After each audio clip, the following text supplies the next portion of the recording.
లేకపోవడం వల్ల ఇదే గ్రంథంలోని అందరూ జ్ఞాపకం చేసుకోండి.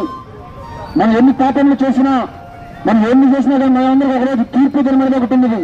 ఆ తీర్పు దినాన్ని ఎవరు తప్పించుకోలేవండి.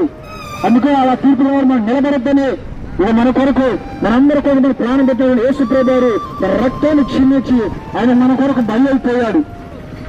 ఆయన మన కొరకు మళ్ళీ తిరిగి లేచి మూడో రోజు లేచినటువంటి దేవుడే ఉన్నాడు. ఎవరైతే నమ్ముతారో, ఎవరైతే విశ్వసిస్తారో మన జీవితంలో సమాధానము, మన జీవితంలో మేలు ఇవన్నీ కలగాలంటే ఇక యేసు ప్రభువు మీ వద్దకు వచ్చిన్నారు. ఎవరైతే ఈ పత్రాలు తీసుకుంటున్నారో, ఎవరైతే వేస్తారని మాత్రం ఉంటున్నారో ఈ మాట మీకోసమే. ఈరోజు ఎంతమంది విద్యార్థులు చదివి తన జీవితాన్ని పాడు చేసుకుంటూ తాగుడికి అలవాటు పడి, వ్యభిచారానికి అలవాటు పడి వారి జీవితాన్ని పాడు చేసుకుంటున్నారు. ఎంతమంది మనం చూస్తున్నాం.